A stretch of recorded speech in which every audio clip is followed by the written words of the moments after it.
Morning once again. Good morning. Happy Father's Day to all the fathers and happy Parents' Day to mothers and fathers. You know, I used to, when I was first ordained, I used to hate Father's Day. All right, because after Mass, I'd be greeting everybody and wishing Happy Father's Day to all the fathers. And they'd be saying to me, Happy Father's Day to the unwed father. I didn't appreciate that. I'm wondering if that's why I don't like to be called father. All right, so I've been missing my nuggets, right? All right, so today's gospel has to do a lot with fear and trust. All right, so I'll give you my first nugget. All right, fear. Acronym. F-E-A-R. Okay, when we're faced with fear, we can do one of two things, all right, which our lizard brain tells us that we either fight or we flight, okay?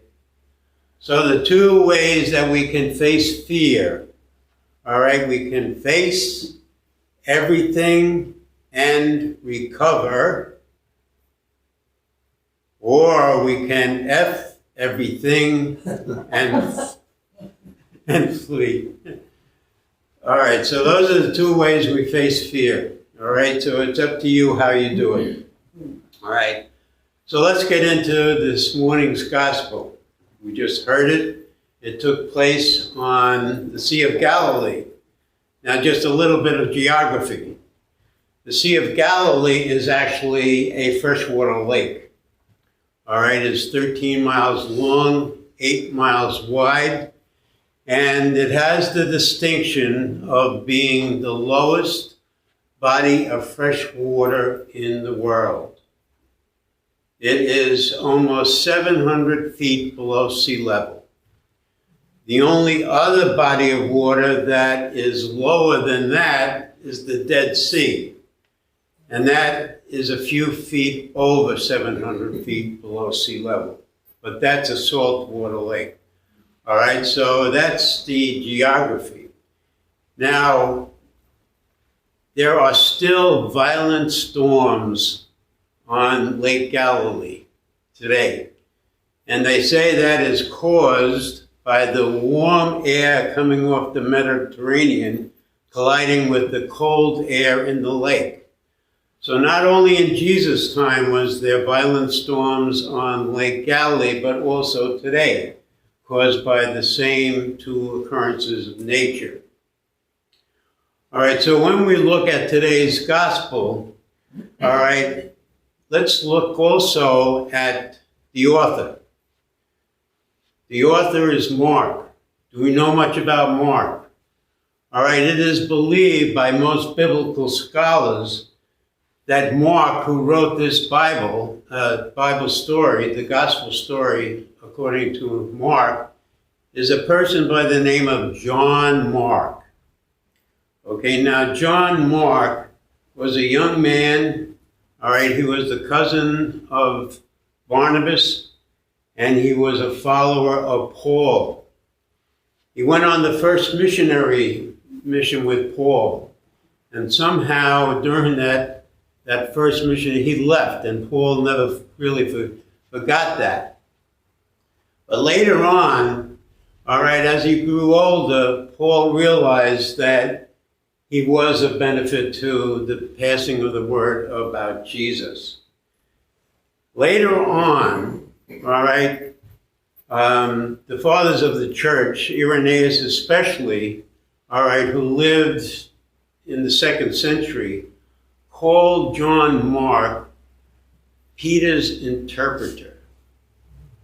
All right, so as Peter's interpreter, that means that John Mark was with Peter in Rome. And why did Peter need an interpreter? Because we tend to forget that Peter was a fisherman. All right, a simple fisherman. All right, so he did not speak Latin. All right, and in Rome, he needed somebody to interpret Latin for him. And this was John Mark. All right, now John Mark, all right, could speak Aramaic. He could translate Aramaic into Latin, all right, and also, if he did write the first gospel, all right, he knew Greek. All right, so he was an intelligent person. All right, so that's who John Mark is. Now, one of the latest biblical scholars believes that Mark, now, you know, when we recite the authors of the gospel, we always say Matthew, Mark, Luke, and John. You know, sort of believing that Matthew wrote the first gospel and everyone succeeding. That's not true, because Mark was the one who wrote the first gospel. All right, we know that because Matthew and Luke incorporated most of Mark's gospel into their own gospel. Now, Mark's was the shortest gospel. Now, this biblical scholar, all right, indicates that when Mark wrote the gospel, it was during Nero's reign. All right, we all heard of Nero. All right, we all heard that Nero fiddled while Rome burned, right? All right, that's also a fallacy, because we know that the fiddle wasn't invented for a good 1,000 years after. All right, all right. But he did sing, and they said that he played the lyre, okay, which is an old-time musical instrument. Not that he was a lyre at that point. All right. So anyway, Nero wanted everything beautiful, and he realized that part of Rome was slums. And they thought that Nero wanted to get rid of the slums so he could build beautiful buildings. And all of a sudden there was a fire in Rome, all right, that started in the slums, all right, and destroyed a good part of Rome. Hundreds of people lost their lives. Thousands of people were homeless, right?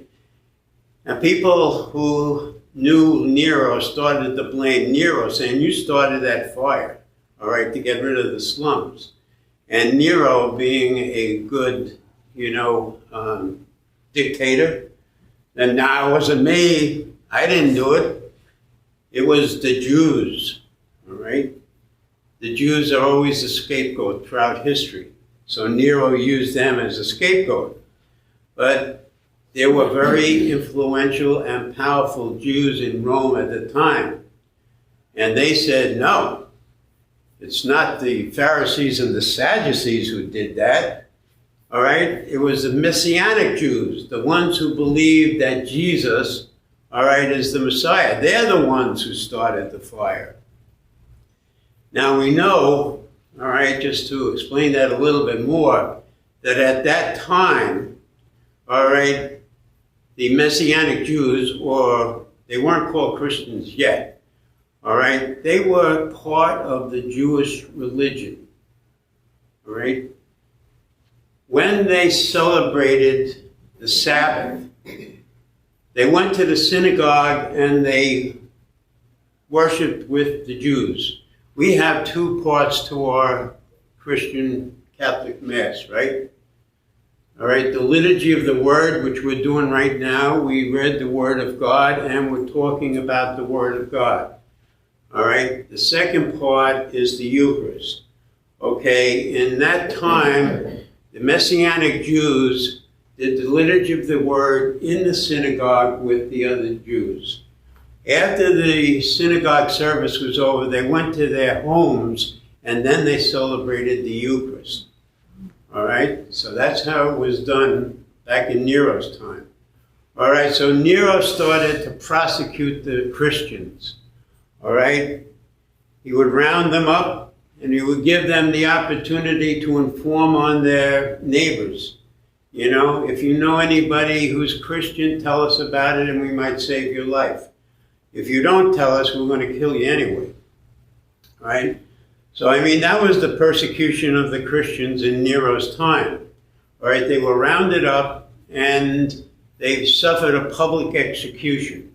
All right, some of them were burned on fires. Some of them were thrown into the Circus Maximus, which is preceding the Roman arena. All right, and they were fed to wild animals. whether they were a pack of dogs, bears, lions. All right, and that's how they died. Now, obviously, that created fear. All right, if you were rounded up and knew that you were going to die, you had fear. All right, and part of this biblical scholar's thesis is that Mark wrote his gospel, all right, to alleviate the fear, all right, of these Jews who were facing, the Messianic Jews who were facing death at the hands of the Romans. All right, so we're dealing with fear. What's the one thing that can alleviate some fear? It's faith. All right? Faith and trust. Trust builds off of faith. All right, so where are we with our faith? All right, now we've been told that when we were baptized, we were given the gift of faith. If we have the gift of faith, then we also have a bit of trust. All right, because you cannot trust something you don't believe, but you certainly can trust something that you do believe. All right, so trust builds off of faith. We have faith in baptism. What about our trust? All right, so I was just trying to think of how I was going to present that. I know.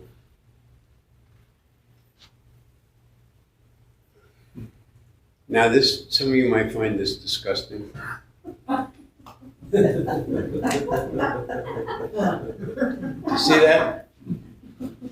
All right? At one time, that was a muscle. All right? Obviously, it's no longer a muscle. All right? When I think of faith, I think of it as a muscle. All right? You have the faith. Faith was given to you at baptism. All right? You got to use it. You got to keep it strong. You got to keep on believing. All right? All right? That's a willful act. You have the gift. All right? But if you don't use it, it's going to become like this. All right? Now, the other thing is that trust builds off of faith. Now, some of us grew up in very loving homes. We had good parents. And a child starts trusting his parents. And throughout their life, they can build on that trust. Some of us, however, grew up in houses where parents were addicted. And in addiction, parents only cared for themselves. They did not instill trust in their kids. All right, and the kid realizes that his parents should be taking care of him, but they're absentee parents.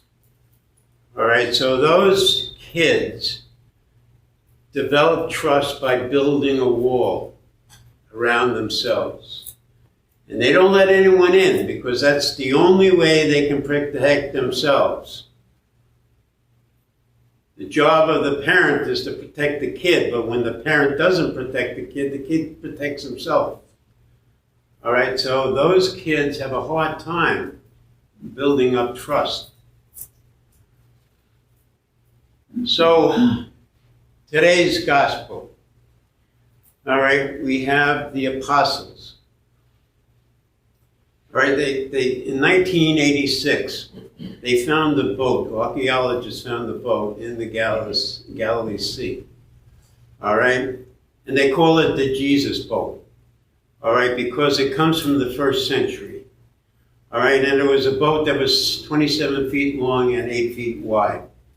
All right, now just imagine, any of you who have been on the sea, who know about boats, 27 feet boat with a very narrow bow, 12 apostles, Jesus, and most likely Mary Magdalene, right?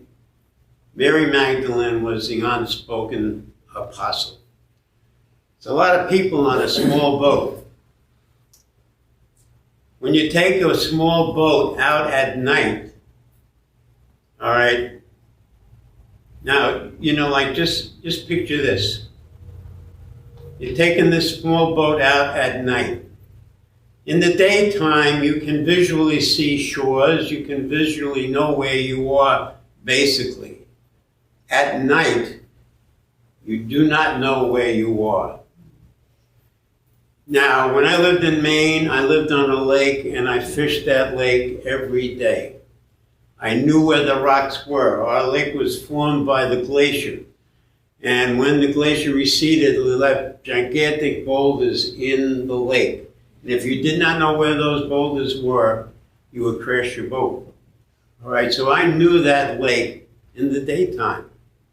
All right, but once a year, all right, Bernie's mother and 3 sisters would come up and spend a week with us up in the lake.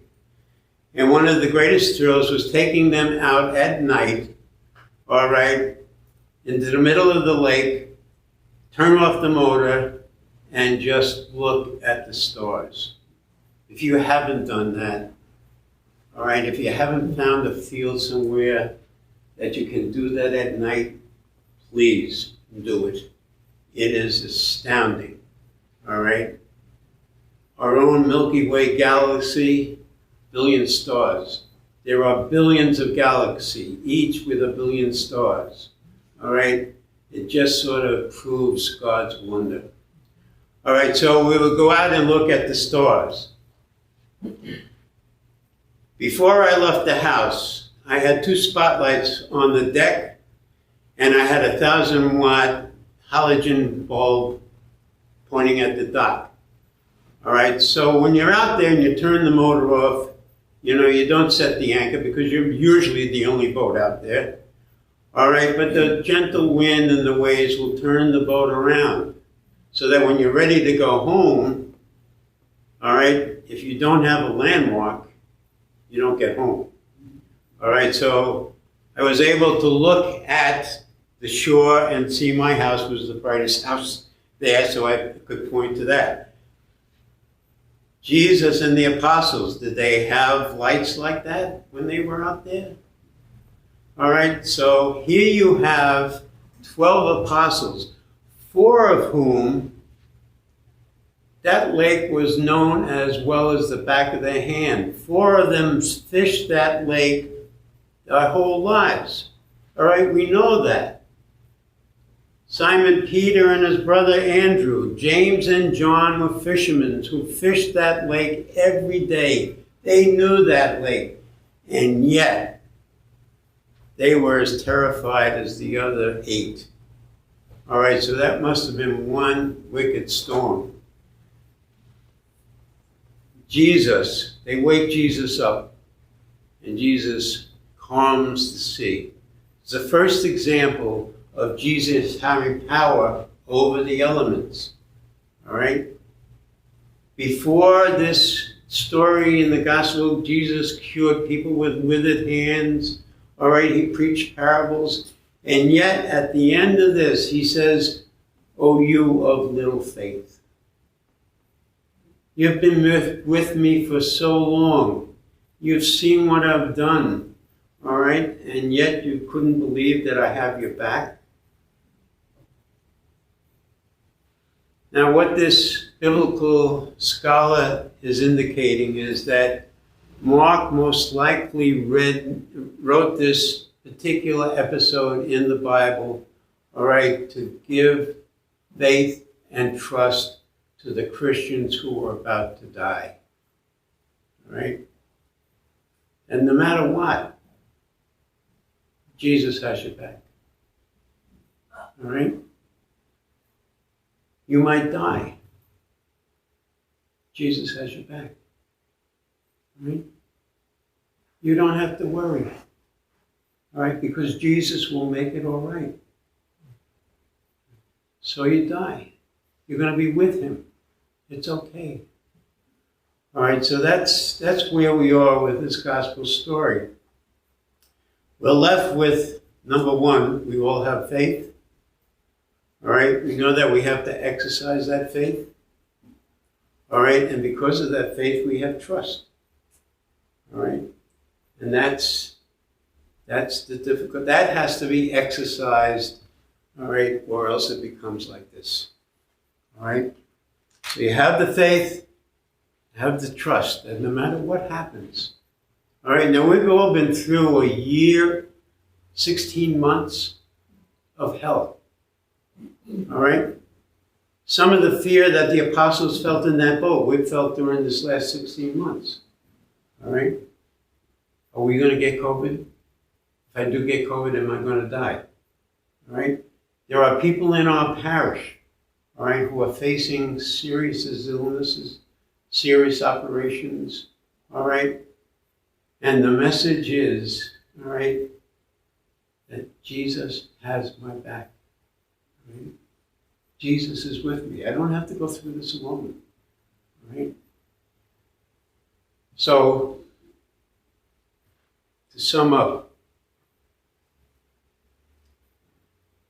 we don't want this, do we? All right?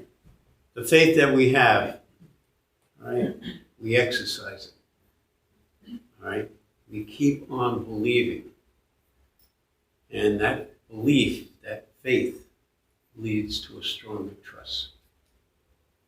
Namaste.